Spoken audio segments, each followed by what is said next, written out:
Tapi Mbak Rini itu termasuk sombong. Kenapa?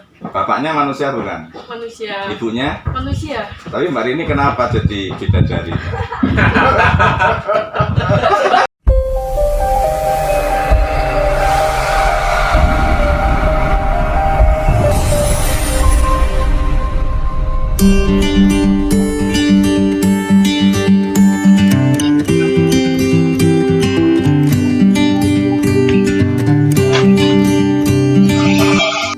Assalamualaikum warahmatullahi wabarakatuh.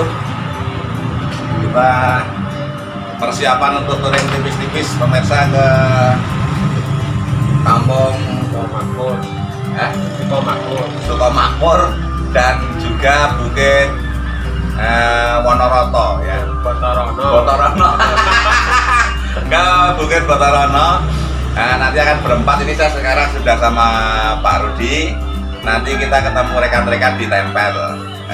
Di sana sudah menunggu. Yang sudah positif itu Mbah Woto juga Mas Lis bergabung di sana. Nanti kita coba explore seperti apa kampung Sukomakmur dan juga Bukit Botorono. Nah, tetapi begini teman-teman, nanti kami nggak bisa liput yang di perjalanan karena kebetulan semuanya motornya satu-satu dan nggak ada kamera yang ada di motor. Jadi nanti kita langsung ketemu di TKP.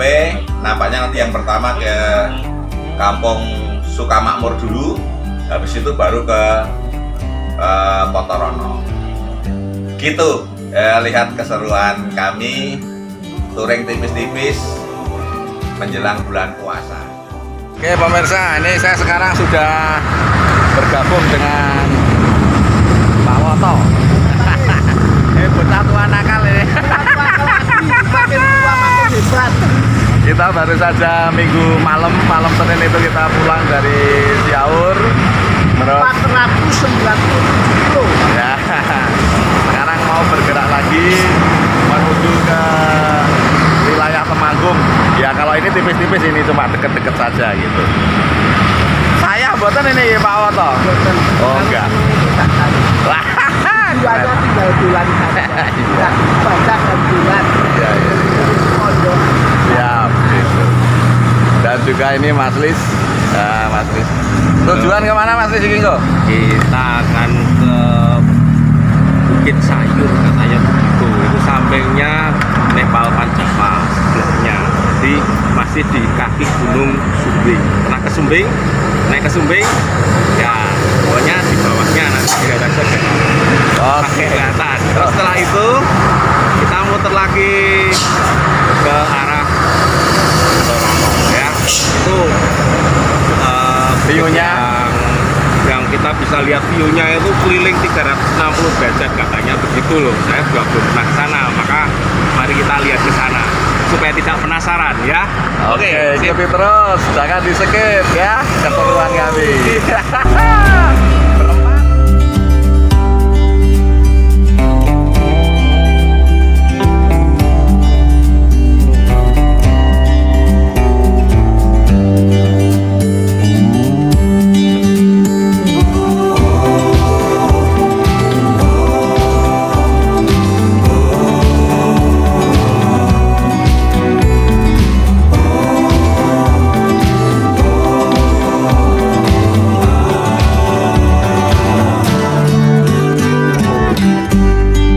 Pemirsa, kita rest sebentar ini. Kita rest. Sebenarnya sejak awal kami disajikan dengan pemandangan yang begitu luar biasa. Tapi karena tidak ada kameramen ya, kami berempat pakai motor semua. Motornya lanang kabeh pakai kopling. Jadi kita nggak bisa. Iya, dan nanti ini kemudian ini kita berada di lereng Gunung Sumbing ini ya Mas Lis ya? Gunung apa ini Mas Lis? Sumbing. Gunung Sumbing. Kebetulan view-nya bagus. Ini butuan. Oh ini daerah apa? Butuan. Butuan yang nganu apa? Yang itu India itu apa jenenge? Oh, Nepal Panjava. Iya. Oh, Nepal Panjava. Ya makanya itu tadi bilang paling untuk Iya. Berarti yang sana. di sebelah Kita di Oh. sebelah baratnya Nepal Panjava. Ayo selatan barat. Selatan barat. Oh, ya Kalau berarti di sebelah timurnya itu Nepal Panjava. Siapa yang sudah pernah ke sana? Kalau belum pernah ke sana, ketinggalan kamu. Harus ya. Jadi emang pemandangan tadi selama perjalanan itu indah banget, tapi kami nggak bisa liput. Jadi kalau teman-teman mau menikmati keindahannya, ya datang ke sini gitu. Untuk pemirsa, selain udaranya sejuk juga emang pemandangannya memanjakan mata. Oke, kita lanjut lagi perjalanan untuk menuju ke kampung Sido Makmur. Mungkin nanti karena ini ternyata Pemirsa di mana berada, ini kami berhenti di bawah Nepal Panjava atau di daerah Lutuh. Ini kami temukan daun pegagan. Kalau nasionalnya, kalau bahasa dusunnya regedek. Atau ini orang dusun makan regedek atau apa itu? Pegagan. Pegagan kalau bahasa Indonesia. oh bahasa Indonesia pegagan. Pegagan. Nah ini mengandung penisilin terbaik, salah satu herba terbaik di dunia. Pada umumnya penjual herba atau jamu mesti ada kandungan ini. Terus anunya apa, khasiatnya apa saja itu? Khasiatnya itu membersihkan darah. Kalau yang kami tahu selama ini juga untuk pernapasan, memperpanjang pernapasan. Itu pada Ya. saat itu sahabat, caranya ambil 20 lembar, cuci bersih, nanti dicampur, kasih air 1 gelas. 1 gelas. Setelah di blender nanti hijau itu ya diperas pakai perasan jamu, yang hijau itulah yang kita minum. Untuk Pak Woto, khasiatnya apa saja? Khasiatnya yang paling kelihatan itu untuk pernapasan Pak, memperpanjang pernapasan itu. Terutama orang yang punya pernapasan pendek, asma, alergi dan lain-lain ini. Karena kami mengungsi ini tidak hanya 5-6 tahun, 10 tahun sampai hari ini. Kasih. Pemirsa perlu diketahui Pak Woto ini pensiunan dari Batan. Jadi memang tugasnya meneliti gitu. Nah, salah satu yang pernah diteliti nih ya. Ada SAA. Cara budidaya Ini mudah sekali. Di akarnya diambil hidup tapi memang yang bagus ini di daerah yang rapi juga. berarti setek bisa. Ini yang paling bagus untuk orang yang mempunyai penyakit pernapasan. Yang paling bagus pernapasan, untuk orang yang suka juga adan, nanti namanya. Terima kasih, semoga bermanfaat. Tidak ada yang bukan juga, itulah pegagan efek batu jarum. Oke, ya dari penjelasan Pak Woto, saya mau coba makan mentah. Entah langsung, Dan kita petik langsung kita makan. nggak ada pahit, Gak ada pahit. lah agak kasar sedikit. Tidak langu pun tidak. Dengan terong mentah, langu terong mentah. Apa ya ini rasanya ya? Ya, Kalau anyep sih enggak, tapi anyep biasa, tetapi kayak ada aroma-aroma ya memang itu. gitu ya. Saya tambahkan, kalau ini luka, Bapak Ibu kena pisau atau luka, ini kita kunyah, ditempelkan langsung darahnya berhenti karena mengandung penisilin. Coba kalau tidak, saya buktikan sewaktu-waktu luka keluar darah, ambil 1 daun dikunyah, tempelkan, nanti darahnya akan berhenti. Ya. Saya nggak bisa mendeskripsikan seperti apa rasanya, tetapi lidah bagian belakang yang bisa menangkap rasa itu. Tapi tidak pahit, tidak pahit. Tidak pahit, tidak pahit. Itulah Jamu. timun mentah apa ya? Timun yang masih muda lah gitu. Timun yang masih muda gitu. Ada aroma-aroma seperti itu, pemirsa. Tidak pahit. Oke, gitu pemirsa.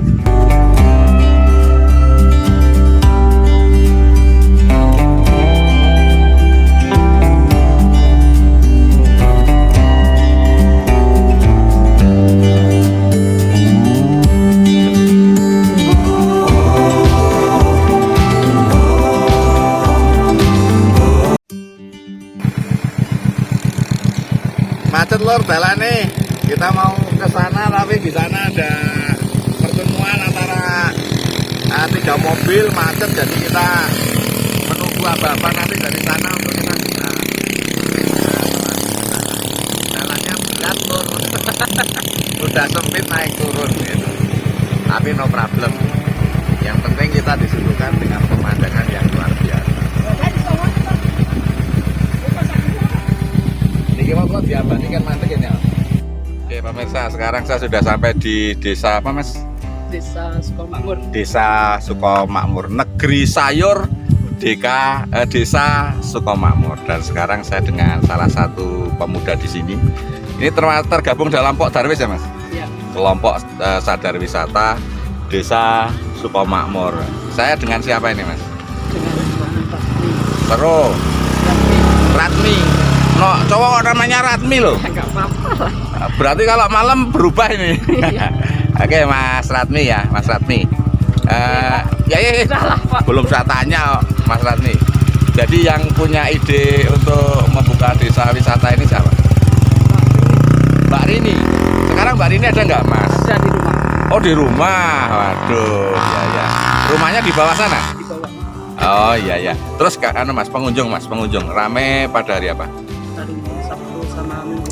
Hari Sabtu sama Minggu.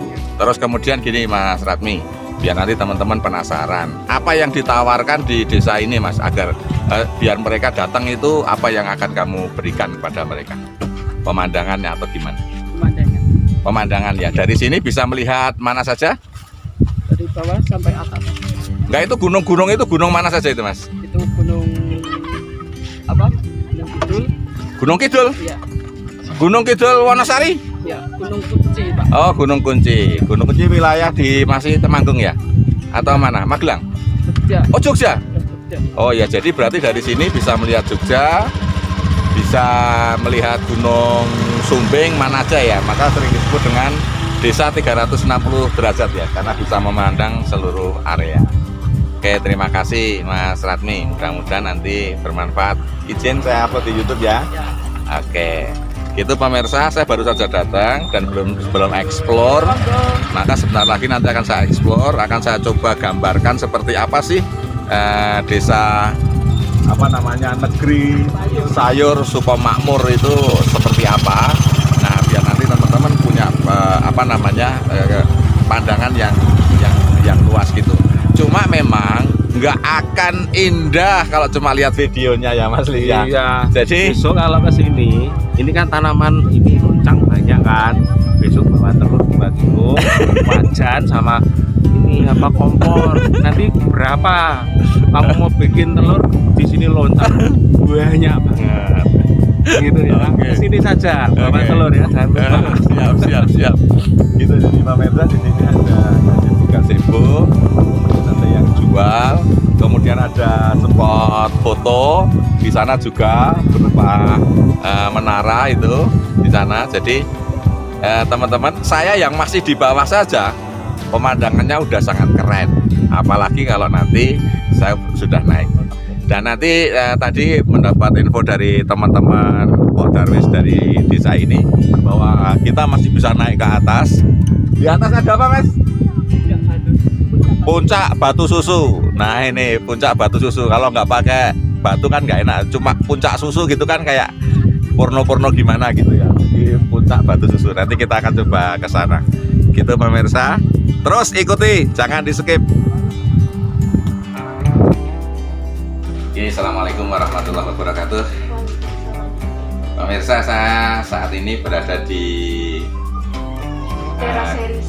Teras Ring. Halo Mbak Rini. Salam kenal. Saya buka maskernya biar kenal saya. Ternyata tadi udah ketemu, cuma nggak tahu Mbak Rininya yang ini. Jadi Mbak Rini, saya dapat info tentang nama Mbak Rini itu sudah beberapa waktu lalu. Karena Mbak Rini ternyata kan pencetus ide gagasan adanya pariwisata di sini. Kebetulan Mbak Rini ketua Pok Darwis? Bukan, ketua Bukan. wisata seni aja. Oh gitu. Ya, cuman saya nggak tahu Mbak Rini itu yang mana. Tadi sebenarnya ketemu di bawah ya Mbak Rini ya. Oke Mbak Rini. Apa yang Mbak Rini yang mendasari kemudian ada ide bahwa tempat yang jauh dijangkau juga susah. Kebetulan motorku pakai setbox, saya kan nggak tahu ya. Kebetulan motorku agak lebar gitu sampai sini, jalannya ada yang sempit banget gitu, berat gitu. Yang kemudian sekarang menjadi salah satu destinasi wisata di wilayah Jawa Tengah gitu ya Mbak ya. Apa sih Mbak yang mendasari dulu awal-awal kayak gimana? Ya, dulu itu sebenarnya tuh ini hanya akses jalan untuk pertanian aja. sebenarnya itu. Nah, kemudian dapat bantuan visu dari Visu itu apa? DPR, bantuan pembangunan jalan pertanian. Oh iya. Nah, itu tuh dulu kebetulan yang jadi penyalurnya itu yang dilewatkan ke bapak saya sendiri. Kebetulan bapak saya kenal dengan orang-orang seperti Pak Bupati juga, terus bisa disampaikan gitu kan. Nah, awal mulanya ada wisata ini sebenarnya tuh itu kayak kita nggak akan nyangka bakalan jadi wisata, tapi karena ada pengunjung yang tiap hari kesini, kok ada pengunjung yang kesini terus ya, kayaknya tertarik nih buat jadiin wisata. Oh, berarti waktu itu ketika banyak orang datang itu, sini belum secara resmi sebagai destinasi wisata? Belum. Oh iya. Belum. Jadi dulu tuh sempat awal pertama, saya juga orang pertama yang foto di sana. Nah, saya posting di Instagram, di Facebook, kok banyak yang nanya juga. Viewernya banyak ya? Banyak yang sini juga, dan akhirnya pas waktu jalan ini udah resmi cor-coran, maksudnya udah jadi cor-coran, banyak wisatawan yang kesini. Akhirnya masyarakat musyawarah dulu, sepakatan mau gimana nih, karena banyak yang pengunjung yang datang. Akhirnya gimana kalau tempat ini dijadikan destinasi wisata. Nah, akhirnya semua masyarakat setuju. Karena semakin ramai, terus kan masyarakat berpikir, oh lumayan juga ya buat pendapatan perekonomian dari masyarakat. Selain pertanian ada sampingan ya? Iya, gitu. Terus kebetulan alhamdulillah di sini warganya juga kayak nggak gimana ya, nggak boleh gitu, maksudnya kayak bekerja sama dengan petaninya. Kalau misal ada wisatawan nih mau nyoba tanam atau mau nyoba metik sayur juga boleh. Jadi mereka tuh boleh gitu apa aja. Oke, berarti gini ya Mbak ya, yang ditawarkan selain pemandangan, kemudian udara yang sejuk, juga kemudian termasuk itu ya, jadi pertanian ya, bisa bercocok tanam, bisa gini bla bla bla gitu ya Mbak. Nah, kalau kita mau menikmati pemandangan sama udara begini, kenyamanan kan hanya bayar 8.000 ya Mbak. Kalau jadi pemirsa tadi tiket masuknya di sini 8.000 per orang, per orang gitu. Maka kalau saya tadi berempat gitu. Nah, kalau yang untuk pertanian itu Mbak gimana tuh Mbak biayanya? Kalau yang mau wisata pertanian? Untuk wisata pertanian tuh masih free. Misal kalau ada wisata pertanian itu rata-rata wisatawan tuh kayak ngomong sama petaninya gitu. Misi boleh ikut coba tanam enggak? Boleh Mbak, malah tadi tuh rata-rata seneng karena bisa gitu ya? Mungkin karena bisa ngobrol sama orang lain juga, bisa jadi orang lain nggak hanya tentang mungkin dunia pekerjaan yang lain, tapi juga bisa masuk ke pertanian juga. Tapi alhamdulillah dengan ini semua alhamdulillah komentar dari wisatawan tuh positif. Iya. Keren gitu. Alhamdulillah juga saya dilahirkan di masyarakat yang lumayan ramah-ramah orangnya, jadi wisatawan tuh banyak yang ternyata di sini masyarakatnya ramah-ramah ya gitu, sering banget di komentar tuh gitu. Jadi Mbak Rini dilahirkan di sini, di dataran tinggi. Enggak, maksudnya di daerah sini. Tapi Mbak Rini itu termasuk sombong. Kenapa? Bapaknya manusia bukan? Manusia. Ibunya? Manusia. Tapi Mbak Rini kenapa jadi bidadari? Guyon pemirsa, guyon. Bidadari lereng Sumbing. Oke, jadi pemirsa perlu juga ketahui kenapa kemudian orang kan kadang biasanya ada potensi tidak melihat. Tetapi kenapa Mbak Rini ini bisa melihat? Dia lahir di sini. Kemudian biasanya orang yang lahir di satu tempat mendapatkan kebiasaan di daerah itu menjadi tidak peka terhadap potensi. Tapi kenapa Mbak Rini ini kemudian tahu bahwa ini ada potensi? Ini kan yang perlu kita ketahui. Apa Mbak, yang keresahan apa yang membuat dulu itu kok kemudian punya pikiran gini kan? Sebab biasanya kalau orang tinggal di satu tempat, kemudian ya di sekitar itu hanya biasa aja gitu. Hanya biasa aja. Karena misalnya saya menganggap area ini indah, tapi Mbak Rini yang lahir di sini mungkin biasa aja gitu, ya kan? Tapi kemudian kenapa Mbak Rini punya pikiran gitu bahwa ini potensi nih. Nah, Iya. itu gimana, Pak? Kebetulan kan saya juga kuliah masuk di pariwisata juga. Terus atau anda? di Stipram. Oh, jadi Mbak Rini ini karena mahasiswa Stipram yang memang background pendidikannya di dunia pariwisata. Nah itu teman-teman bedanya kuliah dan enggak ya? Bedanya kuliah dan enggak di situ. Oh iya. Karena mungkin di sana kemudian belajar banyak teori, akhirnya kemudian bisa melihat bahwa ada potensi bagus di sini. Gitu ya Mbak Rini ya. dengan Terus, adanya potensi alam di sini, saya ngambil kesempatan buat jadikan wisata karena saya sadar di tempat tinggal saya itu jauh dari kata pendidikan, dari teknologi, semuanya serba masih kekurangan. Jadi mungkin yang salah satu bisa saya kembangkan itu dengan wisata ini. Oke. Ada tambahan mau pertanyaan? wah ya itu. Menarik. Kalau saya menarik itu justru ada sekolah Jogja ini mengeksplorasinya luar biasa sehingga bisa menerapkan di sini. Jarang orang itu udah sekolah selesai, aku mau kemana? Aku harus duduk di belakang meja, kursi ber-AC. Nah, kalau mau ya ber-AC gitu. Terus ini kan justru langsung kembali ke kampung halaman, bisa mengaplikasikan yang belajar daerahnya sendiri. Udah selesai belum, Pak? Belum, baru mau masuk awal semester. Iya, tapi jangan sampai lupa ya diselesaikan loh ya. Karena godaannya gitu. Kalau kemudian udah Apalagi kalau udah jadi bidadari nanti nanti ada apa datang Setelah ini tugas semuanya kuliah lancar semua dari Iya. wisata. maka Bapak Ibu dosen Stipram kalau sampai nggak kumlot dengan proyek kayak gini, Bapak Ibu menilainya salah. Cara menilainya salah gitu. Mungkin Bapak Ibu sekalian belum pernah juga punya pengalaman mendirikan sebuah destinasi wisata. Jadi mahasiswa Bapak Ibu keren luar biasa.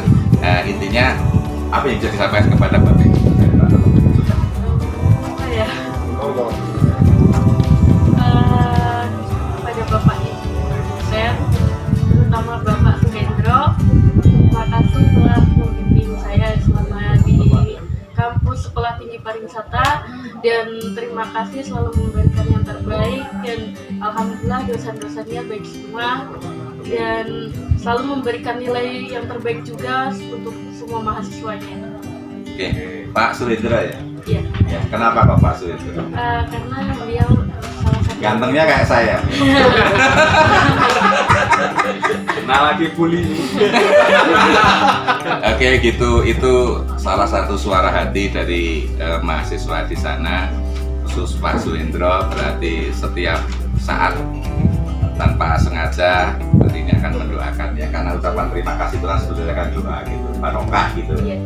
Gitu keren Pak Suhendro. Saya ingin kapan-kapan ketemu dengan Bapak itu. Bagaimana sih bisa mengikat dalam tanda petik positif ya, mengikat hati mahasiswa sampai kemudian mahasiswa punya pesan yang luar biasa gitu ya. Cukup, Mbak Rini, terima kasih Mbak Rini bincang-bincangnya. Mohon izin Pak, nanti akan saya share di YouTube saya ya Mbak ya. Iya. Saya nggak ngasih apa-apa, nggak bisa ngasih apa-apa Mbak. Cuma yang penting kita bisa berbagi dengan teman-teman lain. Value yang kita dapatkan hari ini bahwa sebenarnya di masing-masing daerah kita itu pasti ada potensi. Tergantung bagaimana kita bisa melihat kepekaan kita, kreativitas kita, melihat. Maka kalau kita menjadi orang yang kreatif, menjadi orang yang peka terhadap lingkungan, saya kira masa depan pasti cerah. Gitu Mbak Rini, terima kasih. Oke, gitu pemirsa, wawancara eksklusif kita dengan pahlawan Bukit Pahlawan wisata. pahlawan Sumbing. Wisata ini, Iya. daerah sharing sih. Tera Sharing Sumber Sitekong, di Tekong Sukoma. Sukomakmur. Ya, jadi itu Pak agak susah saya ngomong. Maklum di hadapan saya orang luar biasa, jadi grogi. Gitu ya pemirsa, mudah-mudahan ada yang bisa diambil dari wawancara ini. Terima kasih. Kita lanjut kepada scene-scene yang berikutnya.